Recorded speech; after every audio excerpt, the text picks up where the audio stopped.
YouTube, mon ami, cette fois l'heure est grave. Tu le sais peut-être pas, mais il y a une guerre là dehors. Et aujourd'hui, tu vas devoir choisir ton camp. In a world where photographers are everywhere. Tout le monde peut se dire photographe aujourd'hui, juste avec un smartphone alors. Where photographers are everywhere. A battle has been raging since the dawn of time. Disons une vingtaine d'années en fait. Ouais, pas plus. Stop interrupting me. A battle has been raging since the dawn of time. Two large families of photo formats compete for the throne. Victory will determine which is the most professional. Only one can survive.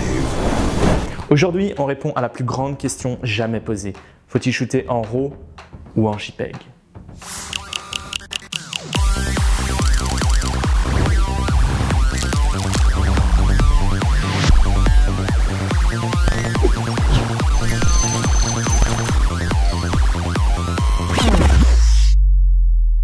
Ok, petit récap pour les plus débutants d'entre nous. Le JPEG, tu sais forcément ce que c'est, à moins que tu aies jamais ouvert ce petit truc qu'on appelle Internet. C'est le format d'image numérique le plus commun utilisé en ligne. Le RAW, t'en as peut-être entendu parler ou tu l'as vu en lisant la notice de ton appareil photo. C'est un autre format d'enregistrement que ta caméra peut te proposer. Peut-être même que tu l'as déjà testé pour voir. Et là, tu t'es dit « Ah, mais c'est nul, mon JPEG il est tout beau, tout flashy, alors que là, la photo elle est terne et en plus le fichier il est méga lourd. C'est caca !» Non. Non, c'est pas caca. Ok, avant d'attaquer la bataille, je te propose d'aller faire un tour dans la matrice. L'image numérique est constituée de pixels, et un pixel c'est simplement un certain nombre d'informations. En informatique, l'information est retranscrite par ce qu'on appelle des bits. Un bit a une valeur binaire, c'est un 1 ou un 0. Cette image en un bit ne contient que des pixels blancs 1 ou des pixels noirs 0. Avec 2 bits, tu multiplies par 2 le nombre d'informations possibles. En plus du blanc et du noir, on a désormais 2 valeurs intermédiaires de gris. Pour 3 bits, on va multiplier une nouvelle fois par 2, ce qui donnera 8 valeurs de dégradé. 4 bits, 5 bits, 6 bits, 7 bits et enfin 8 bits. On obtient désormais 256 niveaux de valeurs qui nous permettent de retranscrire de manière réaliste notre image. Mais il manque quelque chose, non ? Pour retranscrire la couleur, il faut comprendre qu'un pixel est composé de 3 couches sur lesquelles on appliquera 8 bits de valeur chacune. Ces 3 couches sont rouge, vert et bleu. C'est le système RVB qui nous permet avec ces 3 couleurs de recréer toutes les autres. Un pixel est donc en fait constitué de 24 bits. 8 bits sur la couche rouge, 8 bits sur la couche verte, 8 sur la couche bleue. En sachant que 8 bits c'est donc 256 niveaux, pour combiner toutes les valeurs possibles, il faut multiplier 256 par 256 par 256. On arrive à un total de 16 millions de couleurs. Ok Nico, pourquoi tu parles de tout ça? 1. Parce que c'est super intéressant, mais carrément. Si tu veux faire de la photo, il faut que tu comprennes comment est faite une image. 2.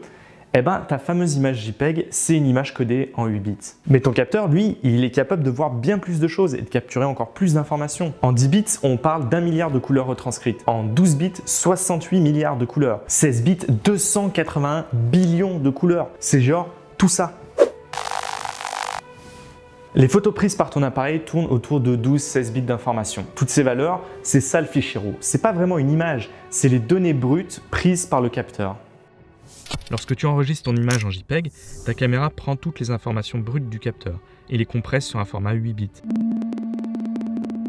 Comme il n'y a évidemment pas autant de place, elle applique aussi un traitement à l'image. Elle va ajuster les contrastes de l'image, la saturation des couleurs. Elle effectue un premier développement comme on le faisait sur la chimie des premiers films photo.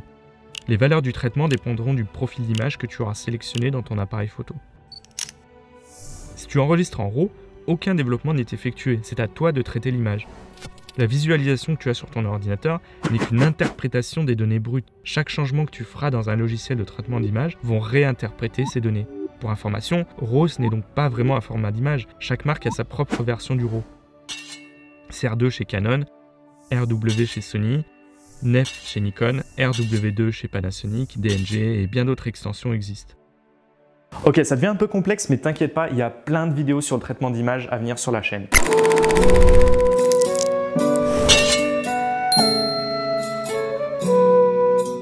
Bon, dis-toi une chose, le 8 bits, 16 millions de couleurs, c'est déjà bien au-delà du nombre de couleurs que l'œil humain est capable de voir. Je ne vais pas parler ici de la différence entre espace de couleur et profondeur de couleur, mais disons que ton œil est plus sensible à certaines nuances que d'autres. Travailler en RAW permet d'avoir suffisamment de données pour pouvoir aller chercher de l'information là où il n'y en a pas en JPEG.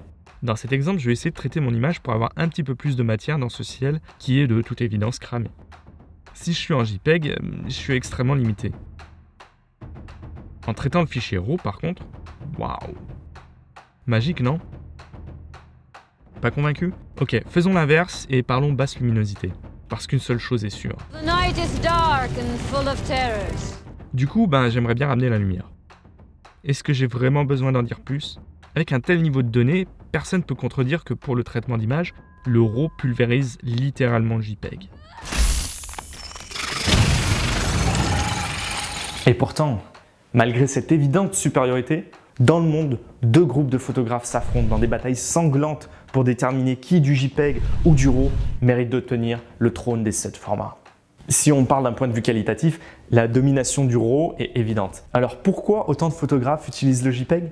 Ah, c'est le doux moment où on se fait des ennemis. L'argument des pros JPEG qui m'énerve le plus, c'est ceux qui disent qu'un vrai photographe n'a pas besoin d'avoir autant de possibilités de retoucher son image puisqu'il sait maîtriser son appareil. Il aura donc toujours l'exposition parfaite et sa photo n'aura besoin d'aucune modification quand il la prend. Déjà, c'est pas de la retouche d'image, c'est du développement. Ok, on l'a vu, le JPEG est déjà traité. Donc pourquoi laisser faire à ton appareil photo ce que tu peux faire plus précisément par toi-même? 2. Non. Tu peux être le meilleur des photographes, tous les appareils photo sont limités. Aucune valeur d'exposition peut aller plus loin que la plage dynamique du meilleur appareil du monde. Dans une trop grande différence de valeur dans les hautes et les basses lumières, il est impossible d'exposer correctement l'entièreté d'une image. Et là, le vrai photographe, il va te répondre que la vraie photographie, c'est capturer l'instant et la réalité telle qu'elle est. Pas besoin de rattraper un ciel cramé ou une ombre bouchée, parce que c'était comme ça sur le moment. Non, ton œil il l'a vu correctement le ciel cramé, tu vois dans l'ombre. L'œil il a une plage dynamique bien plus grande que les appareils photo. Donc si tu veux vraiment ce que tu as vu à ce moment-là, fais pas de photo, promène-toi juste avec tes yeux. Ce qui m'énerve dans cet argument, c'est postuler que le vrai photographe, il retouche pas même de manière minime les photos qu'il prend. D'une part parce qu'il est si bon que ses réglages suffisent à l'exposition parfaite, mais surtout parce qu'il n'altère pas ce dont il prend l'image. La vraie photographie serait une retranscription exacte de la réalité. Les vraies couleurs, la vraie situation. Ah, le mythe de la retouche photo, c'est le mal. Ça n'existait pas dans le monde parfait d'avant l'apparition de l'image numérique. Seuls les vrais savent. 1860, une des photos les plus célèbres d'Abraham Lincoln. Sauf qu'en fait, la photo originale est un portrait de John Calhoun, mort 10 ans plus tôt. Ils ont juste switché leur tête 130 ans avant l'arrivée de Photoshop et de la démocratisation de l'image numérique. Et ça, c'est un exemple sur des millions. Le développement, le traitement et la retouche d'image existent depuis l'invention de la photographie. Tiens, ça pourrait faire une super vidéo ça, les retouches d'image à travers l'histoire avant Photoshop. Dis-moi si ça t'intéresse dans les commentaires. Ok, écoute-moi bien maintenant, que tu sois un pro ou pas. La photographie n'est pas une retranscription de la réalité. Elle est toujours une interprétation de la réalité. Derrière chaque photographie, il y a une intention artistique. Artistique dans le sens large, la recherche d'un esthétisme. Attention, je ne dis pas qu'on recherche la beauté, mais l'esthétisme. Il y a une intention derrière chaque photo prise. Oui, toujours. Même le photojournalisme, c'est une interprétation des événements au plus proche de la réalité, mais pas la réalité elle-même. Le simple fait de cadrer une image, c'est déjà raconter quelque chose et donc de mettre une intention derrière. Même toi, quand tu photographies mamie à l'anniversaire de ton petit cousin, tu veux que les photos soient jolies, nettes, bien exposées et que les gens aient pas cette tête.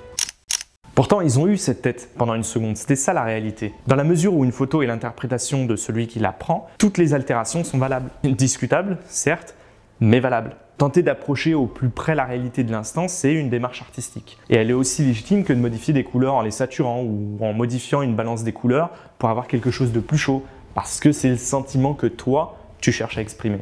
Et c'est marrant parce qu'à chaque fois que je parle avec un vrai photographe qui n'utilise que le JPEG, tu te rends compte qu'en fait, il ne connaît pas vraiment les avantages du RAW et que c'est souvent un manque de connaissances dans le développement qui a guidé ses choix et il a fait choisir la simplicité du JPEG.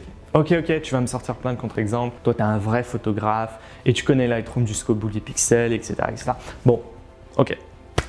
Pourquoi je me suis lancé dans ce débat philosophique déjà? Oui, parce qu'il n'y a rien qui m'énerve plus que cet argument qu'on n'aurait pas besoin de toutes ces informations pour la retouche et qu'un bon photographe peut très bien avoir des très bonnes photos avec un JPEG. Mais évidemment que oui, c'est pas la question. Mais avoir à portée de main une palette qui permet d'aller bien plus loin et d'exprimer bien plus et pas l'utiliser, mais c'est comme si tu avais à choisir entre utiliser un dictionnaire de la langue française ou te limiter à un seul mot de vocabulaire parce qu'on a parasité ton cerveau dans le passé.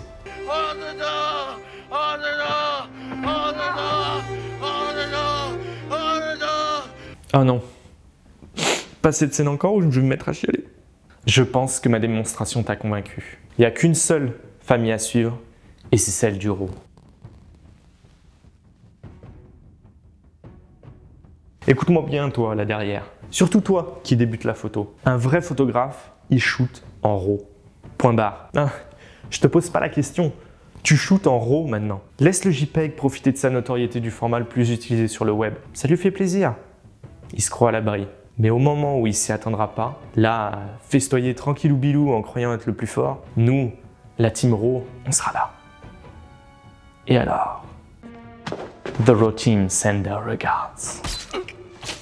Convaincu? Ok, allez, soyons sérieux. Le RAW, c'est pas une religion. Le JPEG, c'est pas une religion. C'est seulement des outils. Le RAW va te demander un gros apprentissage quand tu es débutant. Il te demandera beaucoup de temps de traitement, il va être beaucoup plus lourd qu'un JPEG. Il va donc falloir plus de place sur ton disque dur, sur tes cartes mémoire. Voilà pourquoi des tas de photographes professionnels choisissent de shooter en JPEG.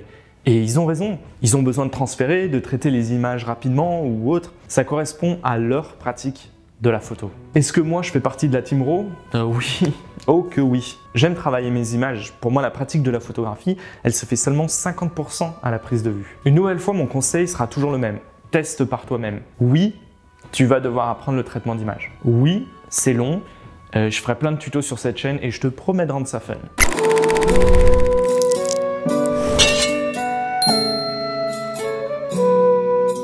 La seule vérité, elle est là. Comment choisir si tu dois shooter en RAW ou en JPEG? L'expérience. Essaye, teste, amuse-toi. Si tu décides qu'être en JPEG t'apporte plus d'avantages, fais-le. Shoot dans le format que toi tu veux.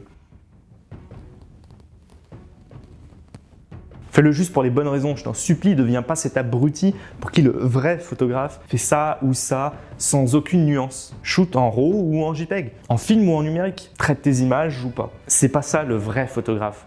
Le vrai photographe, c'est celui qui prend son appareil, sort et prend des photos. Le vrai photographe, quel que soit son niveau, c'est toi. On se laisse là-dessus, je t'invite à partager cette vidéo avec tous les vrais photographes que tu connais. Dis-moi dans les commentaires si tu fais partie des Stark ou des Lannister, je veux dire des RAW ou du JPEG. Et n'oublie pas, le vrai photographe, c'est celui qui s'abonne à cette chaîne et qui laisse un pouce bleu. Sérieusement. See you mate, keep on creating. Oh, et oublie pas de sonner la cloche.